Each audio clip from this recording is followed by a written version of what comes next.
Brooke, it's Stephanie. I think we have some unfinished business left to discuss. I'm coming over to your house. Right now.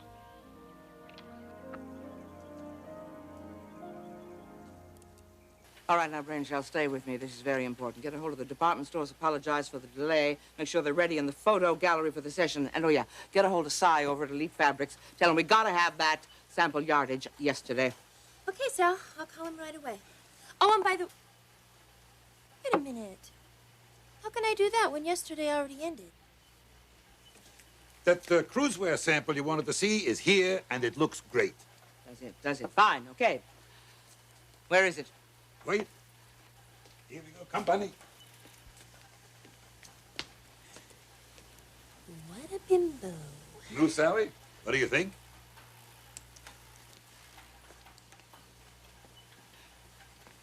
Saul. What's this? Oh, that's something a little extra I dreamed up. Stop dreaming, Saul. This something a little extra. Looks like a nightmare to me. You are such a schlockmeister, Saul. Look at this thing. Did you even bother to take one little look at my design before you cut this pattern? Look, Sally, I'll get rid of the bow. Fine. And while you're at it, get rid of all the stupid mistakes you've been making around here lately. And that goes for all of you. And what am I supposed to do? Am I supposed to take care of everything myself? Do I gotta hold your hand for you? I can't run this whole place by myself. Now, please, give me a little help.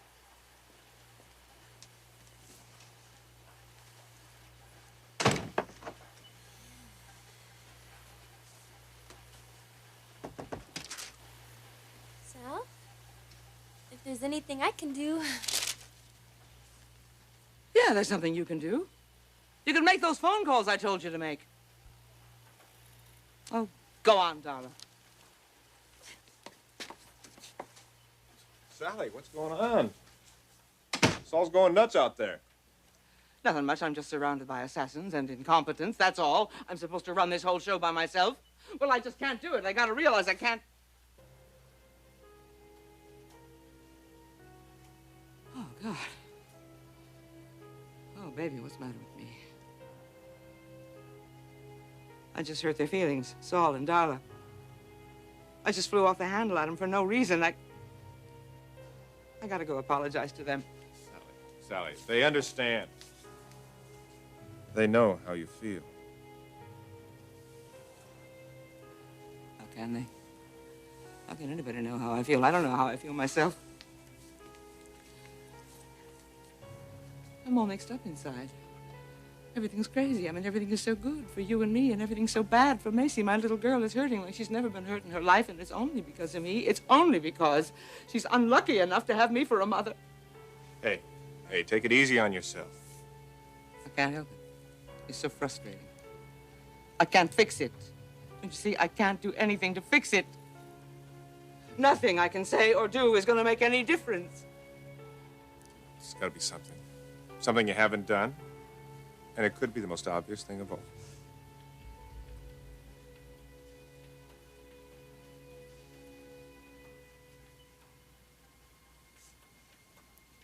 Yeah. Yes, baby.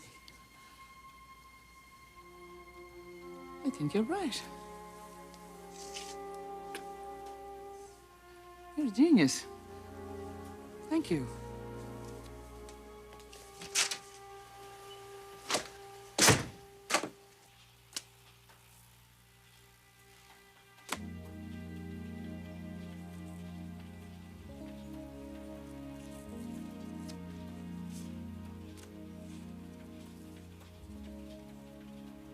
Dear Thorne, I just heard about Caroline's passing. I was terribly stunned, as I know you must have been. I know what a special place she had in your heart, even after your divorce. I will remember Caroline in my prayers. Most sincerely, Macy.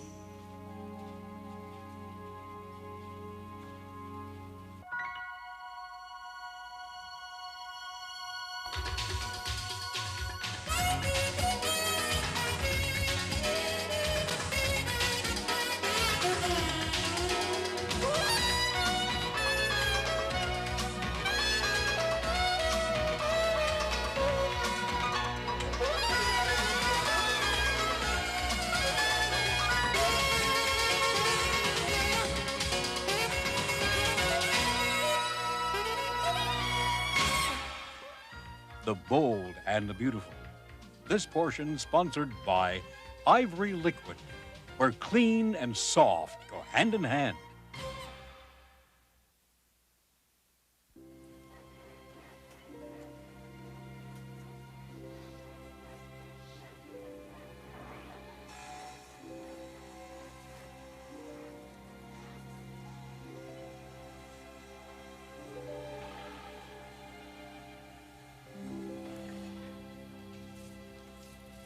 Really moving up in the world, Clarke.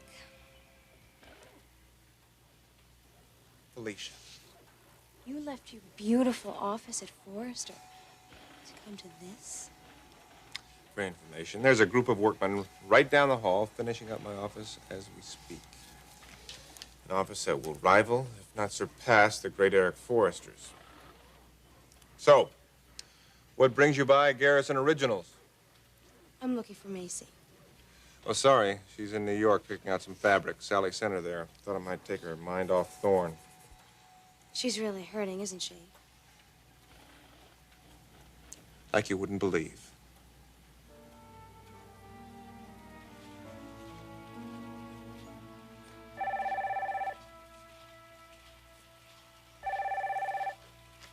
Thorne Forrester. Thorne, this is Mike downstairs. Yeah, Mike, what's up? There's a lady here to see you. A lady? Did you give her name? Countess Lombarda or something. Contessa Lombardi. Contessa Lombardi. That must be someone Ridge usually deals with. All right, Mike, send her in. Countess Lombarda.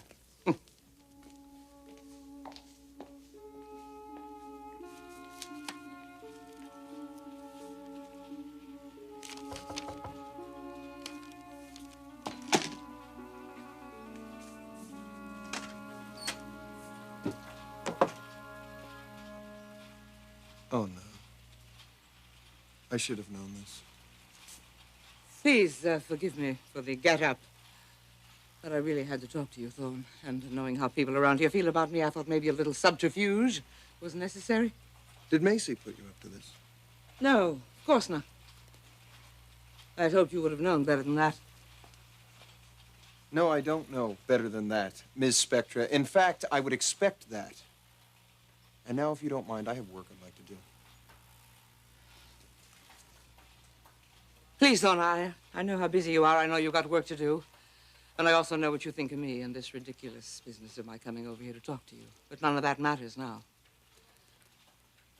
The only thing that matters now is you. I suggest you leave. Oh, think for a minute, will you, Thorne?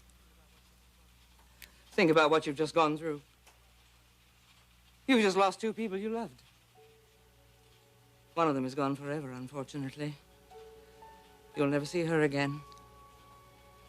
And all you'll have to comfort you are some memories of times you shared together. But the other one is still out there. And she's terribly unhappy because of what's happened between you. Don't let her slip away, too, Thorne. Don't lose Macy forever, too. Because if you do, you'll regret it. You are going to regret it for the rest of your life.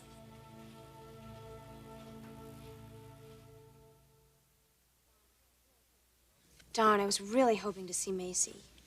Do your mommy and daddy know what you're up to? I'm sure they wouldn't approve. I'm not up to anything. Oh, these are cool. Keep your mitts off those. So you don't miss Forrester, huh? Do I miss Eric, and especially Ridge? Second-guessing every stroke I make with a pen, breathing down my neck, changing my designs? You gotta be joking. You make it sound like it was hell. For me, it was. Here, I have complete freedom to design anything I want to. I can create the clothes that I've always dreamt of without worrying if they're appropriate for the image of Forrester.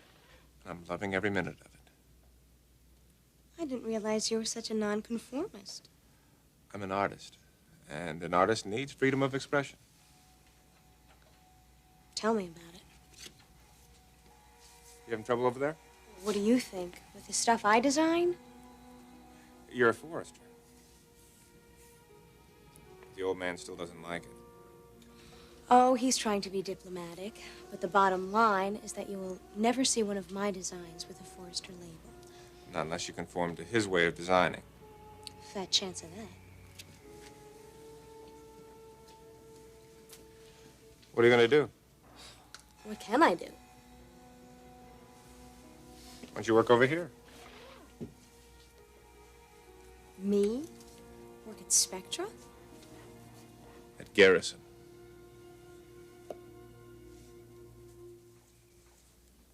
Stephanie, why are you pursuing me like this? Well, we didn't have a chance to finish the discussion yesterday. Eric interrupted us. What did you say to him after I left? Is that really your business?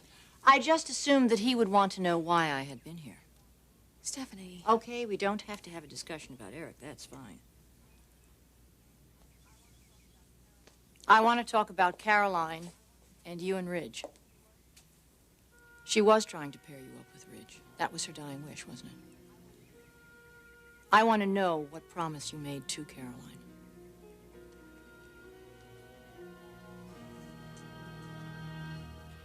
I would like you to leave now. Please, Thorne, just listen to me for a moment. No. I have heard quite enough already. And for you to equate Caroline's dying with my breakup with Macy, you are way off base. Of course. But Thorne, you've just been through something terrible. The death of a loved one. I know what that's like.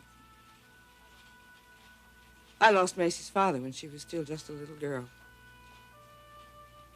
But you see, Thorne, there is something you haven't lost. There's a young woman out there who loves you so much. And she's suffering so terribly because of what's happened between you. And she's suffering not for anything she did, but simply because she was born my daughter. You can't imagine how much grief I feel over that fact.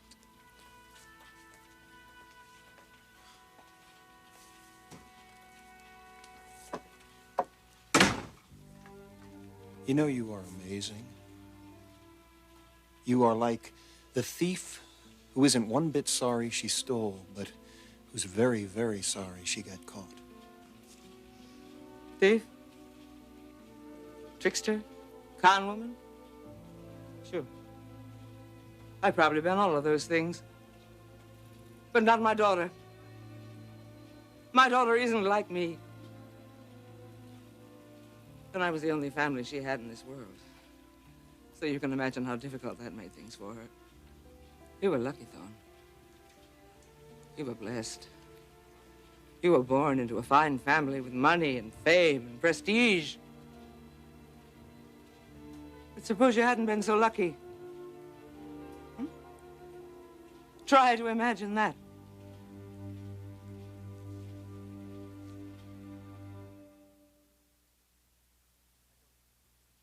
I don't have to listen to this. No, you don't. But try to imagine it. Try to imagine what it might have been like if you weren't born so privileged. Try to imagine what it would have been like if your father died while you were still a baby and he left you and your mother with nothing but a pile of debts and a business that was rapidly going under. Your mother was tough, all right. She learned how to crawl and scratch and claw her way up from the bottom just to survive. But it didn't leave her much time for love, and it didn't leave her much time for a child. So you were a lonely little kid when you were growing up, and your only playground was a dirty, dusty sewing room in a cheap factory in a bad part of town. And then things got a little more desperate. The business was going under, the designs weren't selling. Your mother only has a little talent. It's not good enough for the big time. So she looks around. She says, what can I do? And she starts to study the masters. Eric Forrester was one of them. She stole a couple of designs from him. Why not?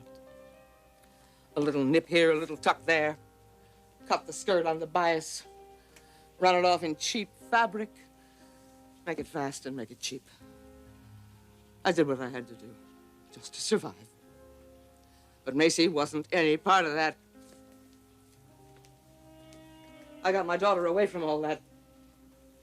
I made enough money to get her away from it. I sent her to the best schools. She grew up with the right people. She only came back a year ago. She didn't want anything to do with me. She certainly didn't want to join me in this business. She was ashamed of me, and she was ashamed of the way I ran the business. You see, it was funny because that girl, in spite of everything, had so much love in her that she even had enough for her mother. So you see, she's not like me. She's not like me at all. And then she met you. And she fell in love with you. And I know you fell in love with her. She never meant to lie to you. She wanted to tell you who she was the first day you met. She was going to tell you the night you found out who she was. She would have told you a whole lot sooner, too, if it wasn't for me. I told her not to. I was afraid, and I made her afraid. And she was so afraid, Thorne, because she loved you so much. And she was afraid that you wouldn't be able to accept it. So if you gotta blame anybody for this, blame me. If you gotta hate anybody, hate Sally Spectra, not Macy Alexander, not her. You know, it's funny. All of my life, I've wanted one thing for my daughter. I've wanted her to be happy, and I wanted her to have someone to love, and I tried to buy it for her. And now I'd be willing to do anything. Anything. I'd be willing to walk out of her life if that is what it would take to get her what I know she needs and wants and deserves. That is a decent life, and someone to love, and a home, a real home.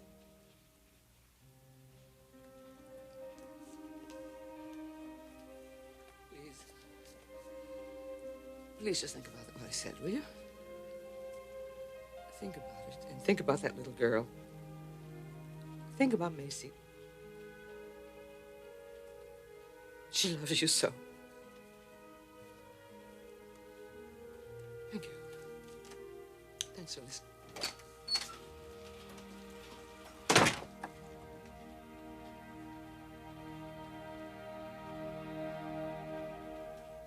Clarke, I don't think working here would be the best idea. Felicia, I wouldn't dismiss this idea too easily. We're talking about your career, your future as a designer. I know how good you are. You have incredible potential. You could easily make an impact in Europe and the United States. But who knows about you? Your family, that's it. Dad's not about to let me design for his line. It's precisely why you should be here. I know what it's like to be miserable and stifled. Felicia, you can work for me. I'll give you complete creative freedom. That's a promise. And it certainly would be a coup for you. A Forrester name working at Spectra. Yeah, you know, to tell you the truth, I hadn't even thought of that. I'll think about it. I'll get back to you. Soon, Felicia.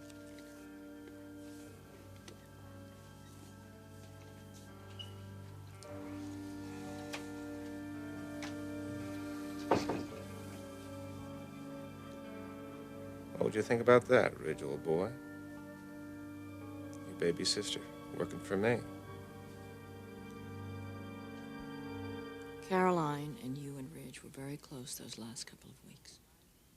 And the last night, I watched her face when you and Ridge were dancing.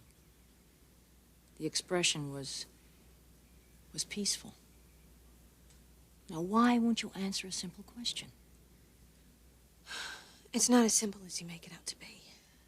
It was her dying wish that you be with Ridge, wasn't it? Stephanie, if you want an answer, why don't you ask Ridge? I can't. Why not? He's gone. He's still not home? No. You must be very concerned. Well, he took off on his motorcycle without a word to anyone in the family. He's filled with bitterness and anger. Of course I'm concerned, Brooke. Oh, God. I hope he doesn't do something stupid. Well, the frame of mind that he's in, I suppose anything is possible. Maybe you should do something to locate him. Well, I know where he is. Well, then why don't you go to him? Because I'm not the one that's going to make a difference. I'm not the one he can share his feelings with. Stephanie, he really shouldn't be alone. This is what Caroline was worried about. Ridge really does need to talk to somebody. Yes. He needs someone that he can share his feelings with. You and Caroline and Ridge were so close at the end. I think he needs you more than anyone. Brooke, please go and talk to Ridge. I think he needs you now.